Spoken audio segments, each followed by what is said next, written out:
Hello दोस्तों की हाल चाल थोड़े सारे दा एक और फिर तो स्वागत है मेरी एक नई वीडियो। सो गाइस, जैसा कि इस वीडियो के थंबनेल पे आप देख के आए हो, इस वीडियो में मैं आपको क्या बताने वाला हूँ। इस वीडियो में मैं आपको बताने वाला हूँ पूरी पैकिंग लिस्ट केदारनाथ की जर्नी के लिए। अगर आप भी सोच रहे हैं 2024 में केदारनाथ जर्नी करने के लिए, केदारनाथ जाने के लिए, तो आपको मैं बताने वाला हूँ क्या क्या चीजें आपको पैक करके ले जानी है, ताकि आप कोई भी फालतू का सामान ना ले जाए और कोई भी जरूरी सामान ना भूल जाए। एक बात का खास ध्यान रखना है, केदारनाथ जाते समय अच्छी पैकिंग करना बहुत ही ज्यादा इंपॉर्टेंट है, क्योंकि केदारनाथ का जो ट्रैक है बहुत ही ज्यादा लंबा है, बहुत ही ज्यादा हार्ड है। तो आप जो भी सामान लेके जाने वाले हैं वो सारा सामान उठा के आपको जो ट्रैक करना पड़ता है। तो इस बात से खास ध्यान रखिए कि कोई भी फालतू सामान आप ना ले जाए और इंपॉर्टेंट सामान आपके पास सारा होना चाहिए, क्योंकि अगर कोई इंपॉर्टेंट सामान की कमी आपके पास वहां हो जाती है तो आपको बहुत ही महंगा सामान है वहां पे खरीदना पड़ता है। तो सारी लिस्ट है जो आपको बहुत ज्यादा डिटेल में बताने वाला हूँ, जो आपको यहाँ से क्लियर हो जाएगा कि अगर आप केदारनाथ जर्नी करना चाहते हैं तो क्या क्या चीजें आपको अपने साथ ले जानी है। तो उससे पहले अगर आप ठीक है ये जानना चाहते हो कि केदारनाथ कैसे जाना है, कैसे जाना है, सारी मैंने केदारनाथ से रिलेटेड पूरी एक सीरीज है जो क्रिएट कर दी है, जिसमें मैंने केदारनाथ का रजिस्ट्रेशन प्रोसेस, तो आपको सबसे पहले ये बता दूं, कहीं भी आपको अगर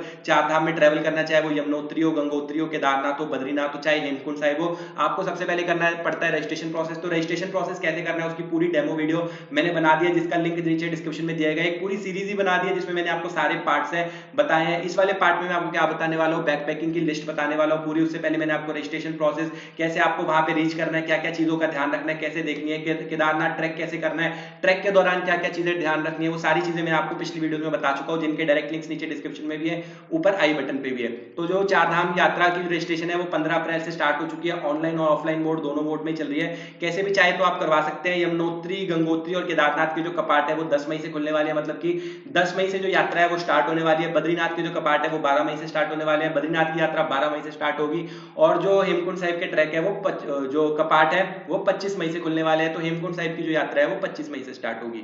तो सबसे पहले रजिस्ट्रेशन करना मैंडेटरी है। रजिस्ट्रेशन की डेमो की जो वीडियो का लिंक है नीचे डिस्क्रिप्शन में दिया गया है, जिसे आप देख सकते हैं। ठीक है, केदारनाथ यात्रा का यहाँ पे आपको बताएं तो जो केदारनाथ की यात्रा है वो गौरीकुंड से स्टार्ट होती है। जो लास्ट का बेस पॉइंट है, जहां पे आप कह सकते हैं जहां तक गाड़ियां बसेस वगैरह सब जाती है, वो रहता है सोनप्रयाग तक। सोनप्रयाग से आपको गौरीकुंड तक जाना पड़ता है शेयर टैक्सी से, जो कि 6 किलोमीटर का डिस्टेंस है। और गौरीकुंड से केदारनाथ तक आपको जाना पड़ता है 16 किलोमीटर का डिस्टेंस पैदल। तो ये पूरा डिस्टेंस है। उसके अलावा जो रास्ते में आपके जो पॉइंट्स आने वाले हैं, जंगल चट्टी, जंगल चट्टी, भीमबली, लिंचोली और केदारनाथ बेस कैंप, ये आपके पॉइंट्स है जो आने वाले हैं। इस जो है आप फोटो से इससे आपको काफी अच्छे से समझ आ जाएगा। आपको पहले हरिद्वार से सोनप्रयाग तक बस में, शेयर टैक्सी में या अपने व्हीकल से कैसे भी आप पहुंच सकते हैं। मैंने सारी चीजों के ऊपर वीडियो बना दी कि अगर आप बस से जाना चाहते हैं, ठीक है, ट्रेन से जाना है, कैसे आपको पहुंचना है यहाँ पे सोनप्रयाग तक, वो भी मैंने आपको बता दिया। सोनप्रयाग से गौरीकुंड तक आपको शेयर टैक्सी से जाना है। उसके बाद गौरीकुंड से आप ट्रैक करके पहुंच जाएंगे केदारनाथ। गौरीकुंड से जब आप चलेंगे 4 किलोमीटर के डिस्टेंस पे पहला पड़ाव आएगा जंगल चट्टी, दूसरा पड़ाव आएगा भीमबली 3 किलोमीटर के डिस्टेंस के बाद, उसके बाद आएगा लिंचोली 4 किलोमीटर के डिस्टेंस के बाद,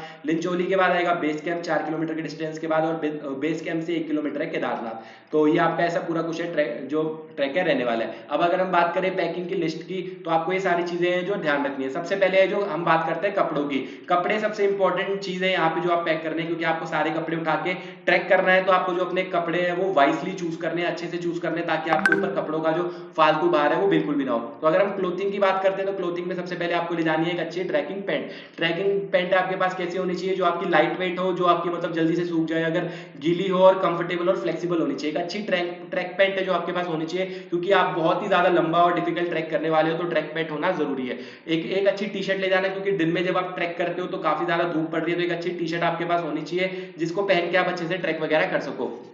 बाद में जब अगर आप सुबह ट्रैक शुरू करोगे या रात को ट्रैक शुरू करोगे, तो आपको हल्की सी है जो ठंड लगने वाली है, उसके लिए आपके पास लॉन्ग स्लीव शर्ट है जो होनी चाहिए, जिससे कि आप मतलब अगर दिन में सुबह जैसे आप ट्रैक स्टार्ट कर रहे हो तो वो शर्ट पहन के स्टार्ट करो, अगर आपको उतारनी पड़े तो उतार के आप टी शर्ट वगैरह पहन सको। उसके बाद आपके पास फ्लीस की जैकेट होनी चाहिए। फ्लीस की जैकेट मतलब क्या है, आपके पास एक ऐसी जैकेट होनी चाहिए वो जो कि अप टू -5 या -10 डिग्री की ठंड है सहार सके। वैसे आपके पास एटलीस्ट 2 जैकेट होनी चाहिए। अगर आपको सबसे बेस्ट जैकेट लेनी है तो डीकैथलॉन की 5 से 6 हजार रुपए की एक जैकेट आती है, वो आप लेके जाना अपने साथ। वो आपको सबसे बेस्ट रहेगी, क्योंकि वो इतनी सी छोटी सी पैक हो जाती है, जितनी आपकी मुट्ठी है ना उतनी सी पैक हो जाती है। और वो फ्लीस की जैकेट होती है, वो अप टू 5 डिग्री तक के जो टेम्परेचर सहार सकती है। जो केदारनाथ में सुबह का और रात का टेम्परेचर रहता है वो माइनस में रहता है, चाहे आप कभी भी चले जाओ, -1, -2, -3 इतना टेम्परेचर रहता है, और बहुत ज्यादा ठंडी हवाएं चलती है। तो आपके पास एक अच्छी जैकेट होना बहुत ज्यादा जरूरी है। जैकेट ऐसा ना हो कि आप बहुत ज्यादा कोई हैवी जैकेट ले जाए लेकिन वो गर्म ना हो, या कोई ऐसी जैकेट ले जाए जो गर्म तो है बट बहुत ज्यादा मोटी या हैवी है, तो ऐसी जैकेट्स आपको नहीं ले जानी है। आपको ऐसी जैकेट ले जानी है जो लाइट वेट जैकेट हो लेकिन गर्म होनी चाहिए। उसके बाद एक इंसुलेटेड जैकेट होनी चाहिए जो कि वाटरप्रूफ जैकेट जैसे टाइप्स होती है। तो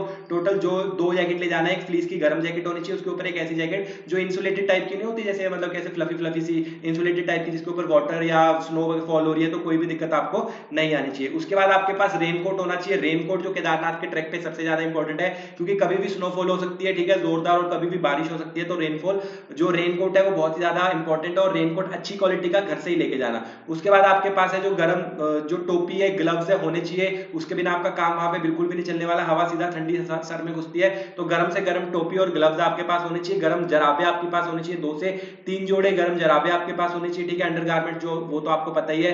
धूप के लिए आपके पास चश्मा होना चाहिए, सनग्लासेस होनी चाहिए और टोपी होनी चाहिए, क्योंकि दिन में जब आप ट्रैक करते हो और जब सूरज निकला होता है जब, तो धूप बहुत ज्यादा तेज लगती है, जिससे कि आपकी एनर्जी बहुत डाउन होती है। तो आपके पास टोपी और कैप भी होनी चाहिए। फुटवेयर है जो आपके पास अच्छी क्वालिटी के फुटवेयर होनी चाहिए। फुटवेयर का मतलब क्या है कि आपके पास जो जूते हैं वो अच्छी क्वालिटी के हाइकिंग शूज होने चाहिए। ऐसा नहीं कि आप चप्पल में जा रहे हैं, सैंडल में जा रहे हैं, या ऐसे जूतों में जा रहे हैं जो फिसल रहे हैं। जो आपके जूते की ग्रिप है वो अच्छी होनी चाहिए, अच्छे हाइकिंग शूज होने चाहिए। वाटरप्रूफ जूते होने चाहिए, क्योंकि स्नोफॉल होती है, बारिश होती है, बीच बीच में पानी आता है, तो आपके जूते हैं वो थोड़े से रेजिस्टेंस होने चाहिए कि इतने इजीली गीले ना हो या टूटे ना।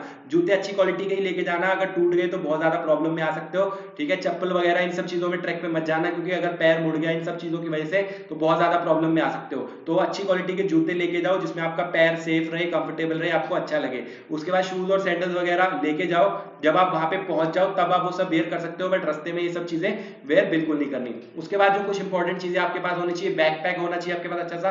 बैकपैक में आपके पास 2 बैग होने चाहिए। एक होना चाहिए बड़ा बैग जिसमें आप अपना सारा सामान रखने वाले हो, एक छोटा बैग जिसमें कि जिसको कि आप ट्रैक पे ले जाने वाले हो। अब आपके पास जो फालतू का सामान कुछ रहने वाला है, कुछ इंपॉर्टेंट जो फालतू सामान है हम अपने साथ कैरी करते हैं, जैसे कि लैपटॉप हो गया या एक्स्ट्रा कपड़े हो गए, वो उसके लिए आपके पास 2 बैग होने चाहिए। कि एक बैग है जो आप यहाँ सोनपुर आ गया गौरीकुंड में जमा करा दोगे, एक बैग आपके पास होना चाहिए जिसको लेके आप जाने वाले हो ऊपर ट्रैक के ऊपर। तो 2 बैग जरूर ले जाना ऐसे। तो जो बैग आपको ट्रैक के लिए ले जाना है उसमें सारी चीजें भर के अच्छे से उसको ले जाना, ठीक है। उसके बाद आपके पास एक ट्रैकिंग पोल होना चाहिए। ट्रैकिंग पोल मैंडेटरी नहीं है तो ले जाना, नहीं है तो वहां पे आपको 50 रुपए में डंडा मिल जाता है। अगर आप अपनी कैंपिंग करने का सोच रहे हैं तो कैंपिंग के लिए आपके पास अपना स्लीपिंग बैग होना चाहिए, स्लीपिंग मैट होना चाहिए, हेडलाइट्स वगैरह होनी चाहिए, ठीक है। वाटर बॉटल सबके पास होना कंपलसरी है, तो ठीक है। उसके बाद टेंट आपके पास होना जरूरी है अगर आप अपनी कैंपिंग करने का सोच रहे हैं। अपनी कैंपिंग आपको नहीं करनी तो ना आपको स्लीपिंग बैग की जरूरत है, ना स्लीपिंग मैट की जरूरत है, ना यहाँ पे हेडलाइट और फ्लैश लाइट की जरूरत है, ठीक है। वाटर बॉल्स ले जाना जरूरी है। हाइड्रेशन सिस्टम आपके पास होना चाहिए। इलेक्ट्रॉल के पाउच है वो भी आपके पास होने चाहिए, जो कि आप भर भर के उसमें पियोगे। नॉर्मल वाटर तो आपको पीना ही है, उसके साथ साथ बीच बीच में आपको एक एक आधी बोतल में अपने जो इलेक्ट्रॉल के पाउच है वो भर भर के पीने हैं। स्नैक्स और एनर्जी बार्स अपने साथ लेके जानी है, ठीक है। जो एनर्जी ड्रिंक्स होती है, एनर्जी बार्स होती है, अपने साथ लेके जानी है। वो घर से ही लेके जाना, क्योंकि वहां गौरीकुंड वगैरह में थोड़े महंगे मिलते हैं, तो घर से ही अपनी सब चॉकलेट्स ये सब चीजें घर से ही खरीद के ले जाना। पर्सनल एड बहुत होना जरूरी है। पर्सनल एड का मतलब क्या है कि जो वॉलिनी स्प्रे होती है, गर्म पट्टियां होती है, या कुछ भी ऐसी चीजें, जैसे आपका पैर मुड़ गया या पैर में चोट लगी या बीमार हो गए, तो पर्सनल फर्स्ट एड किट होना बहुत ज्यादा जरूरी है, आपके बैग में होनी चाहिए।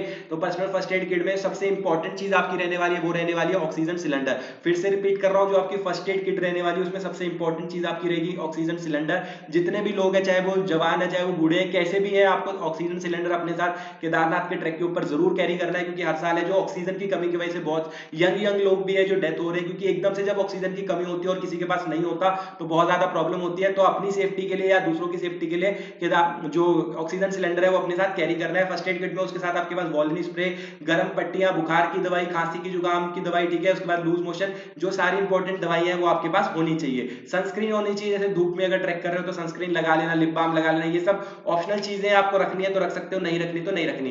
कुछ ऐसी चीजें हैं जो मोस्टली इंपॉर्टेंट होती है लेकिन भूल जाते हैं। सबसे पहले आइडेंटिफिकेशन, आपके पास अपना आधार कार्ड होना चाहिए, क्योंकि उसी के बेस के ऊपर है किसी भी होटल वगैरह में आपको एडमिशन है जो मिलने वाली है। उसके बाद आपके पास रजिस्ट्रेशन की जो स्लिप है या आपकी जो बुकिंग्स वगैरह है वो आपके साथ प्रिंट आउट होने चाहिए, आपके पास होना बहुत ज्यादा इंपॉर्टेंट है।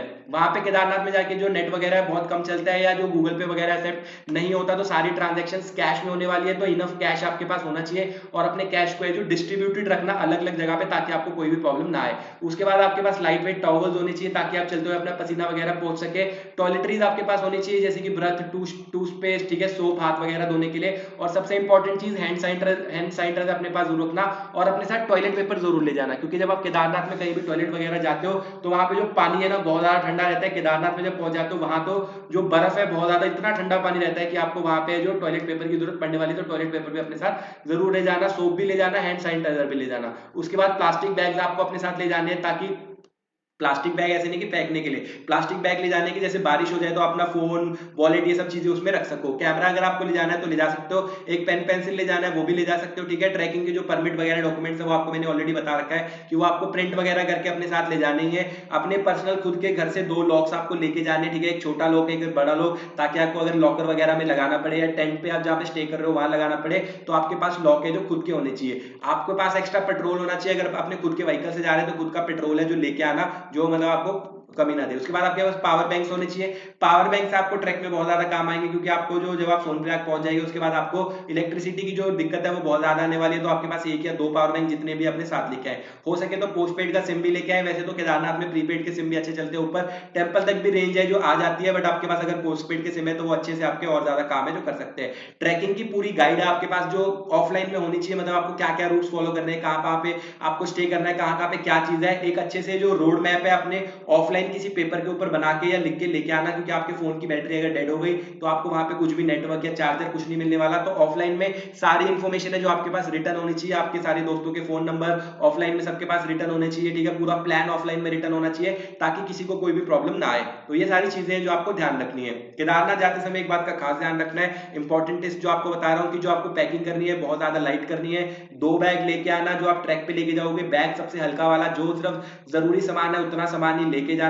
उसके बाद जो ड्रेस है, आपके जो लेयर्स है मैंने आपको ऑलरेडी बताई, आपके पास तीनों प्रकार की लेयर होनी चाहिए। जैसे टी शर्ट, अगर आपको जैसे धूप लग रही है तो टी शर्ट होनी चाहिए। उसके बाद हल्की सी ठंड लग रही है तो आपके पास जो फुल स्लीव्स वाले कपड़े वो होने चाहिए। रात को जब माइनस में टेम्परेचर हो जाएगा, बहुत ज्यादा ठंड हो जाएगी, तो आपके पास गर्म से गर्म जैकेट है जो होनी चाहिए। जितने भी आपके जरूरी कागजात है उन सबको आप क्या रखें, पर्स वगैरह को अपने पॉलिथीन वगैरह में ही पैक करके रखें। जितने भी इक्विपमेंट आपको लेके जाने हैं सारे डबल चेक कर ले कि आप सारे आपने रख लिए, ताकि ऊपर जाके आपको कोई भी प्रॉब्लम ना आए। फिर से बता रहा हूँ, ऑक्सीजन सिलेंडर ले जाना बिल्कुल मत भूलना, ठीक है। उसके बाद ये आपकी पूरी जर्नी की ट्रैकिंग लिस्ट ले जाने वाली है। उसके अलावा अगर कोई ऐसी चीज आपको लगता है कि मैंने मिस कर दी या आप ऐड कर सकते हो तो नीचे कमेंट्स में पूछ सकते हो। ये ट्रैकिंग लिस्ट की आपको अगर पूरी लिस्ट चाहिए, ये पीडीएफ चाहिए, तो नीचे हर हर महादेव कमेंट कर देना, आपको ये पूरी लिस्ट है जो मैं आपके ईमेल के ऊपर भेज दूंगा। आई होप आपको इस वीडियो से हेल्प मिली होगी। वीडियो पसंद आई तो वीडियो को लाइक कर देना, चैनल को सब्सक्राइब कर देना। मिलते हैं अगली किसी वीडियो में, तब तक के लिए बाय बाय।